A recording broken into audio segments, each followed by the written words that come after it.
Yay! So today, yet another episode of the Becoming Cosmic You podcast. And today we have the amazing Iris Angellys. So over to you, Iris. Let us know where you're from and what you do. Firstly, I want to say I love Cosmically You, the name of your podcast. It's just like sparked something in me when I saw the title of it. So thank you for inviting me to be on your show. You're welcome. So I'm originally from Denmark and I lived in various European countries, including the UK. But I've lived in Australia since '97. Mm. And I am the author of two books. One of them is Passion to Thrive, which is a women's empowerment book. And the other one I've just recently launched, which is called Your Body is the Portal to Your Soul, which is in exact alignment with where you're at. Mm-hmm. And I've created a course to go with it as well. So, and I run workshops and things like that. Pretty active. Yes. But yeah. My team want to ask, like, how did you come to the knowing about your body being the portal? So my first job is as a chiropractor and applied kinesiologist. So through my work, and obviously my own life as well, I have observed people's journey back to wellness and the transformations that happen for them. And obviously I had a very active journey of my own as well. And as I have matured and gone through life, I had this realization that the key to being cosmic is actually to be fully embodied and present in our bodies. And in order to do that, we need to listen to what our bodies are trying to tell us so that our bodies can feel well and it feels like a nice place to hang out. And our bodies can become our traveling companion in that way, and our friend and our confidant and our, kind of path realigner.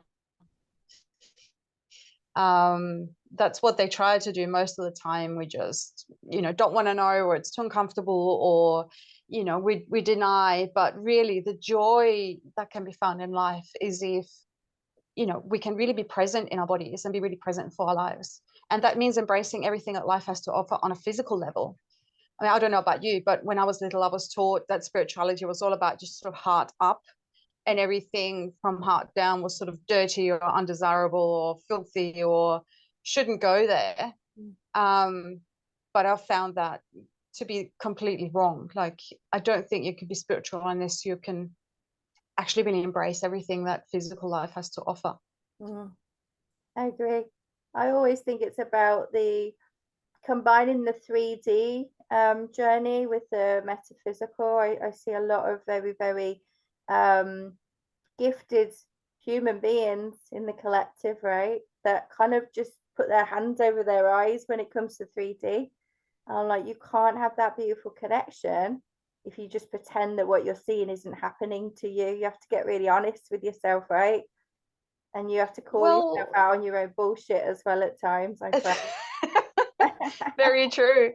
I figure if we wanted perfection, we wouldn't have dropped into this body in the first place. Mm. Like we're here right now. So at soul level, we must have made a choice that this was the most conducive, exciting, brilliant thing that we could do. Otherwise we would have just hovered somewhere else and looked at Earth and gone, wow, they're really going for it down there, aren't they? So, and like the thing about 3D, the challenging, but also the beautiful thing about 3D is that we get given this polarity. We've given this wide range of things that are, joyful, and the things that are dreadful. And for me, the challenge is to accept everything that is possible. That doesn't mean I should like it. That doesn't mean I condone it, but it means that I accept that these things happen. And I think it's only through that acceptance, it's only through being okay with that I can have any emotion any other human being can have, or do any behavior any other human being can have. It's only by consciously going, okay, well, there are parts to me that I don't like or don't accept, or not that I don't accept, that I don't like, or that I am a bit afraid of maybe, or but I will accept that they're there because that's part of the human experience, and I have the potential to display these behaviors or feel these emotions. And if I am consciously aware that that's the case, when the moment comes, I can then make a choice. Is this the most appropriate way to respond? Or am I going to choose to, do something else? Like my observation is that those times when I get triggered and I go really unconscious, that's when those nasty things come out in a way that's really unhelpful. So, by actually going, okay, well, I can be that person, it means there's a relaxation there, and it means that there's an integration that happens. And then that means I have choice next time that thing arises. Mm. Yeah, and I think most people overlook the triggers, don't they? They just see them as a bit to just ignore or whatnot, or maybe it's on that person, the other person, to speak kindly. And I'm like, well, really, if you were grounded, it wouldn't matter what anyone said to you. You'd be able to not be triggered. And I think that's where the work is, isn't it? It's not, So you true. Yeah. know, take, and that's Yeah. where what we mean when we say you've got to call yourself on your own bullshit, because if you're being triggered, there's something there that needs looking at. It's like a warning light on a car, isn't it? We don't shame our cars when we need oil or petrol. We just go and get that thing that we need. And I think our bodies are the same.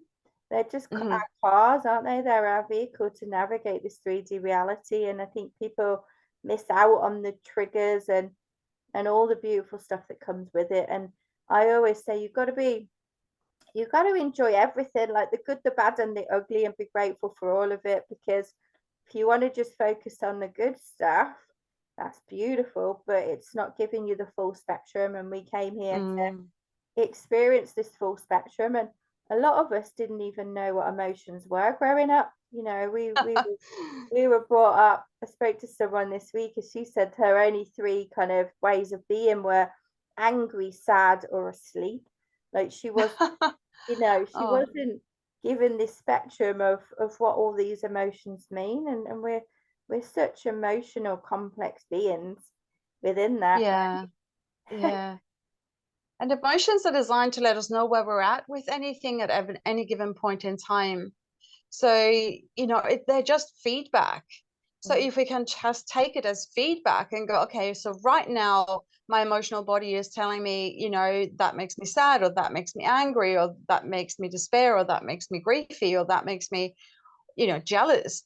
It's just information about where I'm at in relationship to anything. So if we can just take that as information instead of attaching labels of good, bad, indifferent, desirable, not acceptable, then we get that information, and then the emotion just moves through us. Like, if you don't resist it, it just leaves your body as soon as the information's been gathered. So the problem is when we go, oh, I don't ever get angry. Like, it's going to be this cauldron inside of you, and that's going to explode at times. Been there, done that. Like, that's going to come out at some point in time, and it's probably going to come out of proportion to whatever the trigger is. When just saying no is enough, and there's this, and then the poor person at the other end don't know what hit them. You were talking before about I like to call them the triggers healing portals. It's an invitation to walk through into a more magnificent, more integrated, more whole version of ourselves. Doesn't mean it's going to be fun. It does mean, though, that the more we do it, the easier it gets, I think, and the quicker it is. And I think the times we're in right now mean that it's a quicker process as well than it used to be. Well, compared to when I started all of this 30 years ago, or whenever that was. It feels like the shifts can happen so much faster now, which is awesome. And you mentioned gratitude before as well. To me, gratitude is the single most important ingredient in alchemizing something that's really uncomfortable into something that turns out to be really useful. Like I find now, like I've made active practice of gratitude for 20 years. And I now know that if I'm going through something unpleasant right now, I'm going to be really, really grateful for this down the track, because it means I will have stepped into a way of being that wasn't available to me before. So I can already practice gratitude because I know I'm going to end up somewhere nicer, better, more comfortable, more pleasant, more joyful than what I currently am. Even though right now it feels really unpleasant. So I think if I could give anybody an unsolicited piece of advice, it would be just practice gratitude. Like it's so simple and it's so profound. I think the art of practicing gratitude though needs a lot of work, because I think there are people out there who tell you to write lists of everything you can be grateful for in the day, and those kind of things work on a surface level, but to be grateful for something, you have to get really grateful for the things that you didn't like you said. You have to get grateful that you chose these traumas to experience through so you could grow and evolve as a soul. You have to be grateful for those narcissistic beings that came in, they put up their hand to play that narcissistic being in your lifetime. Like, how fucking awful is that as a job, right? To put up your hand Indeed, and say, yeah. I'm going to play the narcissist. And they did it so graciously to help you evolve. Yeah, I find a lot of people get stuck in that pointing and blame culture without taking self-responsibility. Like I always say, the people that triggered me most profoundly were my carers and the narcissistic beings that triggered me in relationships. If they didn't do that, I wouldn't have been able to go on this journey of deep healing. I'll never say that I'm fully healed through everything, because you can't be, in this lifetime. It's impossible. We've all got work to do. But gratitude has to be about being grateful for everything, not just like a ticking, journaling, writing down exercise. You have to actually feel it. And if you're still doing it and forcing it, yet not feeling it because you're getting angry and you're not processing emotions, you're creating resistance, right? And things aren't going to move. So I think you have to start where you're at always, right? If you're grateful for the fact that you have food on the table, you have a nice warm bed, then you start there and then it expands. Yeah. But I think people are doing the art of gratitude all wrong. I started doing a gratitude journal, so it was 20 years ago, and I did it for about a year. And I started out saying I am grateful for, and then bullet points, hot water in the shower, food on the table, and somebody who cares about me. And that didn't work. But I found that if I actually wrote out I am grateful for, I am grateful for, I am grateful for, it became a much more profound practice, because I was actually reinforcing with my writing the I am grateful for by writing it. Like that's how I learned. So that's how my brain rewired. And like you said, the more I wrote I was grateful for, like I could actually feel the gratitude. Like you're not doing gratitude right if you've got tears in your eyes, just with feeling so blessed with everything that you've got. Like some people think it's a very intellectual exercise. It isn't. Like you said, you've got to actually feel it in your body, and it's juicy. Like it's, like I said, tears in your eyes. So I think there's two levels to gratitude, and I won't claim to have gratitude tears every day, but I know that it's not hard to get to. And I think sometimes doing a practice actually helps and open up the pathways and the awareness. The beautiful thing about gratitude is the more grateful you are, the more you will have to be grateful for. Like you see more things to be grateful for. And I just think that's so magical. Yeah, I love it. Absolutely. And one of the things that I think more people should focus on is, a lot of people focus on their triggers, but then they don't focus on what I call glimmers, the things that come in, and just looking out my window now, I can see a blue sky, trees and sunshine, and that makes me really happy because I can feel the warmth from the sun, and those are glimmers to me. It's not like, oh, I just want a client and they pay me some money. That's part of what I do. It's not part of who I am. And I think that's you right. have to keep your perception open on all the levels to really embody these glimmers, because the more that you can step into that, the less time you'll need to work on your triggers, because they will just dissolve naturally. And I think that's what you mentioned before about the fact that you're now able to transmute this energy quickly And that's right. Why? Because you've been doing the work for such a long time. So Yeah. it's, isn't it? And people always look at me with three heads when I say I perform instant transformation, because I'm a living, breathing example of it, right? And I think a lot of people in our industry, in the spiritual niche, they like to wear this badge of pain and badge of honor almost, that it's got to be difficult, it's got to be hard all the time, but actually it doesn't. It gets to be effortless if you just buy into the fact that it's effortless, right? It's a shift, Yes. isn't it? It can be really complex and hard if you want it to be, but if you actually just, like, I think there's this could be triggering, so trigger warning. I think there's a real comfort in being a victim sometimes, because it means that ultimately you're not responsible for where you're at and where you're going and what's happening to you. But that is also super disempowering. So if you really want to be at cause in your life and create a life that you actually enjoy living, then you need to step out of the victimhood and understand that the story, like you were saying before, your story is something that happened to you, but it is not who you are. Like, those are the healing opportunities that the universe has gifted you, so that you can go, that's actually not me. That's not in alignment with me. And if that's not me and that's not in alignment with me, what is? And then you can step closer to something that feels more in alignment. And you know you're more in alignment because you feel lighter in your body, right? Like, your body literally will emit more light if you're in alignment with your soul. And you know, life has more flavor, and it's you know, the colors are like, it's like staying in victimhood, which I think a lot of people have done for a very long time, and it's almost like a cultural thing. You know, like, if somebody's got to do something about it, but that somebody isn't me. Well, if it's my life, then there's nobody else that I A, would want to entrust with it, but B, that can actually literally do something about it. You know, like, I'm the only person who can change my life, because it's up to my behaviors and how I show up in the world, and that's going to determine what my life turns out to be. So victimhood is only comfortable for so long. And I guess a lot of people are comfortable with feeling uncomfortable. And change can be scary, but you know, if you want a life that you enjoy living, then you need to step out of victimhood. And gratitude is one of the ways you can do that.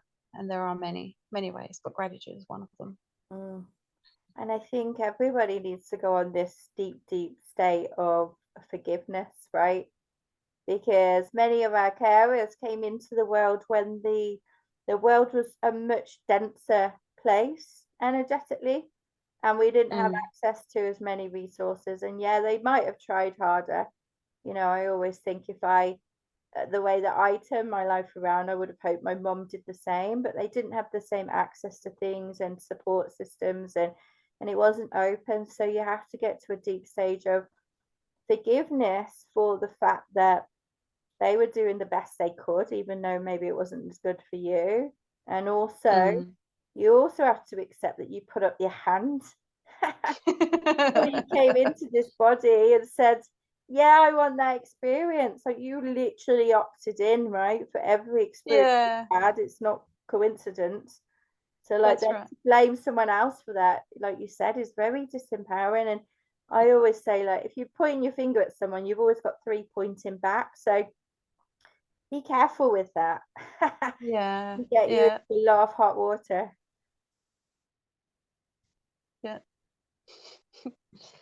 Yeah, I think forgiveness is really key. And also, my team is saying forgiveness for yourself as well, because I think we generally give ourselves a harder time about things. And if you can just, I always say to my audience and my clients that if you can just accept that everything is happening for me and I am perfect, then you're always going to be attracting things that are happening for you. And not to say, you know, there's moments where you don't have to do the work and you have to dig deeper on those triggers, because we all have them, but you're always expecting the best, and that's what we need, right? We need to just be the best in every single situation that you have, even if and even when it feels stingy at times. one of the reframes that really helped me is, you know how people say, oh, it's school and you got to learn your lessons and all that sort of thing. For me, what really worked was going, actually, no, my being already is and has and shines in every way possible. Like I already, like you said, I already am perfect as a being. But then dropping into a human body and having a human being experience, there's like this forgetfulness that happens. You know, like if you remember that you were a perfect being when you dropped in here, human life will be rather different from what it currently is, and that seems to have been purpose defeating apparently. But if you can come from it from a point of view of, I'm already everything I need to be and already have everything I need to have, what's coming along is not a lesson. What's coming along is an opportunity to remember who I truly am. And who I truly am at the core is just love, right? It's simple. So, you know, if everything that comes along is just a reminder to myself to step into a bigger version, a bigger heart, more love, then that takes the pressure off, you know. And I think self-forgiveness can be tied into that because, you know, well, I guess, you know, if you're not doing the very best you can under the circumstances, and then you can beat yourself up for that. But if you know that you've done your best in any particular circumstance with the tools that you had, and sometimes the tools are highly inadequate, then, you know, like you showed up as a human being, and being a human being is flawed and difficult and challenging sometimes. But that's just a part of life, and we need to accept that. Yeah. But that doesn't mean that we're not worthy. That doesn't mean that we're not, you know, that we can't take up space here. That doesn't mean that we, you know, need to prove anything, because we already are that our hearts know we are. Yeah, I agree. And the thing that my team wanted to talk about, what you said, was inadequate tools, because a lot of what we've been given up to this date, like healing modalities and tools, and even meditation on certain levels, has been really inadequate. And I think this year, especially as we're evolving into cosmic beings, which is obviously the name of our podcast, right? We need to step up on those tools. And I feel like we're on this podcast speaking to these beings, these beautiful beings that are all coming through, that are creating the new pathways and the new tools for these people. And we need to almost let go of these old identities, these old healing modalities that are giving the results. And that's another way you have to call yourself out, right? Is what I'm doing right now working for me? Am I feeling good, grounded, and am I seeing with my eyes everything I want to see? If not, how can I change it? What can I do? You know, Yeah. taking full responsibility, because there's always something that you can do. Always. Yes. Yeah. That's the nature of 3D reality that we're still in. Yeah. Yeah. Yeah, Absolutely. in full control as well. My team was saying, I think a lot of times people blame the system or blame the matrix, or, you know, whatever they want to call it, forgetting that every single life choice they've made up to this point has brought them to where they are right now. And it's about taking responsibility, but also having better choices with things, because you have to accept that where you are right now, that's beautiful, that's because of you. But if it's not, that's because of you. Nobody else. Yes. Yes, that's right. Yeah. And that can be really triggering. That can be triggering as fuck for some people, because I hear it all the time. Oh, well, you haven't gone through this and you haven't gone through that. And I'm like, actually, I have. I just don't talk about it now so much, because that's not where I am at in my life. You know, I've been through child abuse, childhood trauma, relationship abuse, money abuse, drug abuse, alcohol abuse. You know, I'm like one of those tick lists where you can tick everything off. You know, I'm a walking tick list. My team is saying, thanks, team. I'm a walking case study now, they're saying. But the truth is, I always knew that I was going to move through it all eventually. I didn't know how, and I didn't know when. I just knew that everything was going to be okay. the way that I've phrased that to myself, I really recognize what you're saying, is that I think I kind of jumped in and I decided I was going to go as deep down as I could possibly go, like really early on in the piece. And then the challenge for the rest of my life was to keep, clearing those layers of forgetfulness and keep raising in frequency, which is essentially what you said. Is just a different way of saying it. And I think I said, okay, I'm going to get this stuff out of the way really early, so that at least the second half of my life can be enjoyable and bright and light, and so I'm really grateful to my younger self for having taken that challenge and having got to that point where she said, no, I'm not going to play out all these patterns that I've been taught, that I thought I'd been taught were true, because clearly following these patterns and following these rules isn't working for me. Like, again, I ended up in an abusive relationship as well. And it was like, well, okay, so I need to actually wake up for myself what works and what doesn't, and let go of the stuff that doesn't work and stick with the stuff that works. And like you said, that's an ongoing thing, but the layers get less and less dense, and it gets easier and more enjoyable. And you have the rewards of actually feeling better in yourself and feeling better in your life and your body and your relationships and your work. So that's where the gold is. And I think that's where people like you and I have put our hands up at this point and said, okay, I'm gonna do those hard yards right in the beginning, because I think the new people that are coming through now, the younger people, they're starting in a less dense environment. And they don't have to go through, well, a lot of them do, I'm sure, but it's like the opportunity to turn your life around is now so much more readily available, and there's so many more tools and resources out there, and they're all useful at some stage or other. Like, I find that a lot of the time you might have one tool that really works for you, and then, like you're saying, it's like, okay, well, that doesn't seem to quite work anymore. What's next? What's my next step here? What's my next priority?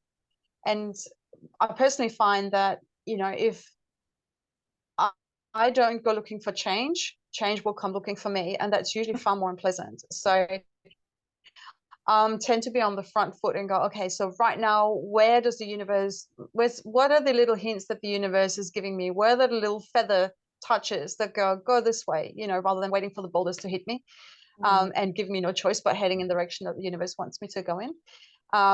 So if I can be proactive and search out, be really tuned into what is it that the universe wants me to do now, then it is a lot more pleasant. It is much more fun.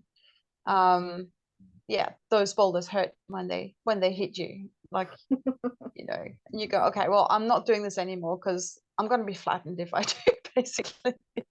Yeah. And I think we've all experienced that in our lives. If you're not making the changes and you're not fully surrendering, serving at your highest timeline, the universe would just come in and burn the fuck everything around you.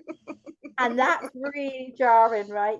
I remember so many times being sat like in a nothingness, thinking, oh my God, I've lost everything. I've lost everyone. I've got nothing to my name. It's just me. And then I realized, looking back, that actually those are my moments where I was so grateful for, because I got to start again. I got to build back up. I got to reinvent who I really was and who I wanted to become. They did me a massive favor, because all of the people they've ever removed from my life were pretty toxic on one way or another. I was just allowing, and I didn't have boundaries. And so you learn all these beautiful lessons, sometimes in stingy ways, but to be grateful for the stingy ways takes a lot of practice, right? It does, yeah. And I'm sure you now know too that well, I can reinvent myself. I don't have to keep doing what I've always been doing, and going back from scratch and go, okay, so what really suits me, what's in alignment with my soul right now, is a good practice. Don't wait till it hits the fan. Just kind of go when those little hints come. Okay, well, are you telling me right now that I need to change? Like, I'll give you an example. Like, I'm a chiropractor in my other life, And about 18 months ago, so I had a moment of, I've got my husband and I've got our own business, and do I really want to be doing this anymore? Do I really want to be a chiropractor in the way I want to be a chiropractor? And I thought the universe was telling me to, do something completely different. But then I sat down and thought, well, what are the choices I have in terms of being a chiropractor? And I wrote down the choices. And then once I realized I had choice, I was perfectly fine with keeping doing what I was doing. So it's not necessarily even changing drastically what you do.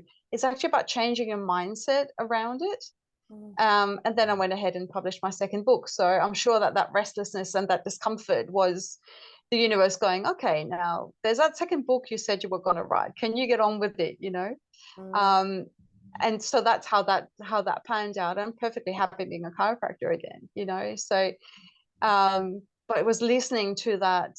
What's this restlessness? What's this discomfort in my body right now mean? Like why am I not feeling in alignment with my life, my soul anymore? And then there was this next step. And even although on the outside nothing much has changed, on the inside everything is different. Yeah, that's powerful. And the art of being still and asking questions for yourself is everything, right? We are very pro on becoming your own guru. I don't believe that anyone can give you all the answers that you need to ever find out for your whole life. You need to be able to tap into that wisdom yourself. And I love that example of just holding everything lightly as well. My team was saying, because we work on infinite possibilities, right? We've got infinite timelines that we can instantly shift to. Some of those ones are a bit denser than others. Some are really light, and one of them is your own divine unique timeline where everything's effortless. Even the stingy stuff is effortless, because it's gonna, like you said before at the beginning, it's gonna bring something greater on the level of embodiment, and also alchemizing something. And give you sometimes a reward at the end. You get a reward when you've done the work, right? It's yeah. And I love that, how you've changed the inside to make the outside more in alignment, and that is literally everything, isn't it? That is everything that you could want to achieve from life. And I think sometimes people get a bit distracted by these 3D manifestations, money, houses, car, all the things that people put almost as a measure on for success. But my biggest measure for success is this fulfilling to me, and is this expanding my heart. And if it's not, I don't do it. Or if I did do it and it felt awful, I don't do it again next time. I'm like, right, no, fuck that, not doing that, it felt horrible, I'm gonna change that right away. That's exactly. Yeah, exactly. Like I think that I don't know, James Packer has been known to say that the person who dies with the most toys wins. And to me, that's the absolute antithesis to where we as a humanity actually need to go. Like, what good are all those toys? Like, what are the things you can take with you? You can take with you peace, you can take with you love, you can take with you gratitude, you can take with you beauty, you can take with you understanding and compassion and caring and kindness, and all those, they're like little beautiful jewels that you can take with you once you leave this body. You can't take with you your car and your house and your third wife or whatever like it makes no sense. And I guess the reason why we're being distracted away from gratitude is because if you truly practice gratitude, you don't need a whole lot, and all of a sudden the whole system collapses because people who are in gratitude aren't in lack, so they don't need to keep consuming in the same way. So it's really set up to keep us in that hamster wheel, so that we'll keep staying unconscious. But the moment you go, actually, I am so blessed, I've got so many things and I'm so grateful for them, that's the moment you step out of that matrix that you talked about before. Like you can be in the world but not of the world. And like the beings who are doing the work and who are seeing what's going on outside for what it is, and who can still, even with all that chaos and all the disruption and all the wars and everything that goes on there, still carry peace in their heart. Like that's the challenge, that's the gift, and that's also the power that we as individuals have. We can see what's going on around us and go, I'm not playing in that. I'm still going to do peace. I'm still going to do kindness. I'm still going to do compassion. I'm still going to do abundance, even if I'm not a millionaire. Like, I'm still going to choose to show up in the world in a way that, you know, is lighter than what's going on around me and what I'm trying to be distracted with. And that's where the power lies, us and individuals, and also us on the grid of light workers around the world. You know, like just a little light there and a little light there and a little light there. And light will absolutely win, because it, you know, there's just so many people out there doing it now. And it's so cool. I agree so much. And the weird thing is, when you release all expectation on anyone or anything, or on the material world, the crazy thing is you attract way more than you need, always. Yes. It's Yes, like, oh my absolutely. God, I don't need it. What am I going to do with all this abundance? I don't need it. Oh, okay, don't worry. I'll find a way of and investing in others, you know. And I find that as Mm, I've grown and I've released the need for having anything more, I've received like way more. And it means yes. that now you can have better choices. You can hire people. You can change people's lives in hiring people to do work that you used to do. It can free up your time. So tapping into abundance only happens when you're grateful for what you have right now. And Oh, so true. Yeah. Yeah. people forget that. And also Yeah. also being a good steward of resources as well. You know, I think Yeah. there's a lot of successful wealthy people, and we've had quite a few people on this podcast who are like extreme wealth. You know, they were born into extreme wealth, and they admitted to me that they had addictions around shopping. So, you know, you can have Ah, a lot of something, a lot of wealth, and still have money issues. yeah, for sure. Yeah. And Yeah. people Oh, find that such a crazy concept, but just because you've got more of something doesn't mean to say you're comfortable with the energy of it. So get comfortable with what you have right now. well, that's the difference between abundance and rich, isn't it? Like, you can be abundant with a lot less than you can be rich with, but you can have a lot of money and still not be abundant. Mm, Yeah, like, I guess it's back to, are you looking to the outside for that sense of fulfillment? Because if you are, you're looking in the wrong place. mm, You know, you can be abundant. Abundance is something you carry in your heart. You can be abundant just walking down, like you were saying before, walking down and admiring a beautiful tree that's, you know, like even in the middle of winter, it's so beautiful. That's a source of abundance. Richness, lots of, you know, zeros and a number in a bank account isn't going to give you beauty if you don't actually take a time to appreciate what's actually already there. mm. Yeah, I yeah, agree. so Look, true. you've got to open your eyes because, you know, when you go out in nature, nature is so abundant. It doesn't compete. Mm. It has everything it needs. And I have so many photos of trees. Whenever I see trees, I'm like, oh my God, I love them. I've got children, they're 6 and 8, and they just go up to trees and hug them like it's the most normal thing in the world, you know, and just Yes, think I just think we are creating such a beautiful world, and yes, I'm really, really excited that it's happening. It's actually finally happening in this lifetime. And I think 2024 is going to be such a beautiful transformational year if yes, you're willing to yes. just step in and Mm. surrender and be of service as well, my team say, because I think a lot of people expect. They ask, they ask, but they don't give. And we have to work on an energy of reciprocity. I can never say that word, so Mm. I won't correct it. But of giving, of taking, of being in balance and equilibrium, because we are here to be part of the world, not take from it all the time. And I think people forget that you and your environment and how you give and receive everything and anything, even a compliment, you know, is Mm-hmm. everything. Everything matters. Like how you do one thing is how you do everything, right? And so Yeah. if you're not receiving abundance, it's probably because you can't receive a compliment with gracious thanks. You know, Mm. whenever I give a compliment to my children, they're 6 and 8, they're babies. They always say, "Yeah, I know." Well, You're you're so clearly raising them to be very self-confident young people. That's lovely. Yeah, but they still have layers to work through because they've had trauma, Yeah, yeah, cool. you know, in past lives. And Yeah. other timelines. But yeah, whenever I say, oh, you're so beautiful, yeah, I know. Yeah, Or my yeah. 6-year-old will say, oh my God, mummy, I'm looking so cute today, aren't I? It's crazy, honestly. She'll take the Oh, cue that's on that precious. one. It's beautiful. But yeah, it's all about perception. So where can people find more about you, Iris, and what you do if they want to stalk you? You feel free to stalk me. I have a website. It's just www.irisangelys.com. So IRISANGELLYS.com. I'm also on Facebook, and I've just started Instagram. So I've resisted that for many years, but people tell me Instagram's the place to be. So now I'm also on Instagram. It's always Iris Angellys.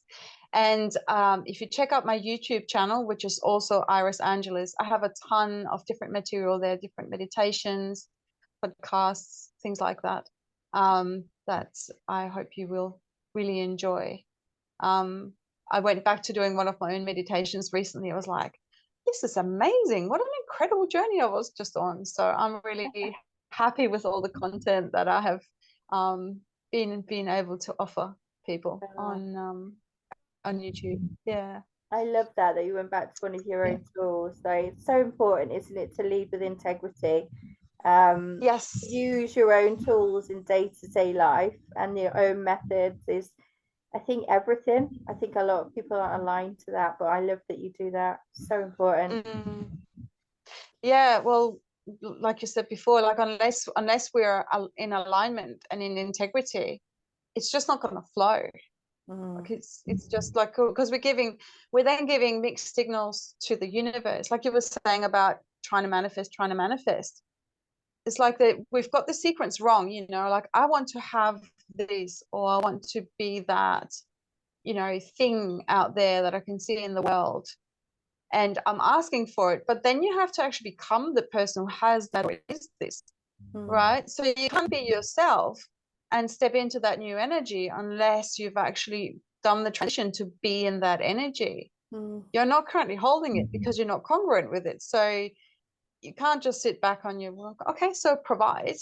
That's only going to happen if you, like you said, do the work and become the person who can carry that energy with ease and grace, and then it will just flow. I think that's the part that's missing out of the secret. Like it works really well for some people because they're already congruent, but for those who aren't, they're like, well, I'm asking is not showing up. It's because, well, you actually need to then step into the person who has manifested this, and how are they moving in the world. Look at somebody who has it. How are they acting? How are they speaking? Who are they talking to? Who are they hanging out with? What tools are they using? You don't need to reinvent the wheel. Like, there are enough of us out here who can offer you the 3 easy steps to get to there. You do need to take the steps, mind you, but you don't need to work out what the steps are, because there's people who can guide you with that. And whoever it is that you're looking at, and like, they've got what I want, they will be able to role model for you how that goes. But do the work. Oh yeah, always. You have to do whatever the work you need to do. That's so beautiful. We love having you on here. Thank you so much for being with us. What we'll do, Iris, is we will put your link to your websites and wherever you want, so the viewers and the readers can find you easily. And I'm going to thank the readers and listeners now. Are there any other messages that you want to share before we start recording? I will just say, in alignment with the title of my book and my course, love and appreciate your body. It's this beautiful, intelligent little creature, animal being that wants to have a beautiful lifetime with you, that wants to go on adventures with you, that loves you. Don't live your life as if it isn't there. Listen to it, and your life will literally open to many more dimensions. That's a really precious message to me, because I see a lot of people not living in their bodies. They sort of live from here up, like from the head up, and they literally don't feel the rest of their bodies. And that just breaks my heart, because the body, your body is like your pet, right? It's like a dog or a horse, you know, they want to be your friend, they want to be with you. So really be kind and caring and nurturing to your body, listen to what it has to say, and your life will change in ways that you can't predict at the moment, in good ways. I love So that. Thank you for sharing that. So beautiful. So we'll share your links in the podcast series, and thank you for being here with us. We appreciate oh, you. thank you so much. It's You're so beautiful welcome. to connect with you. Yeah, definitely. Beautiful. Yeah. We'll start recording, then we'll have a little chat if you've got 5 minutes. Yeah. Okay, beautiful. Thanks, guys.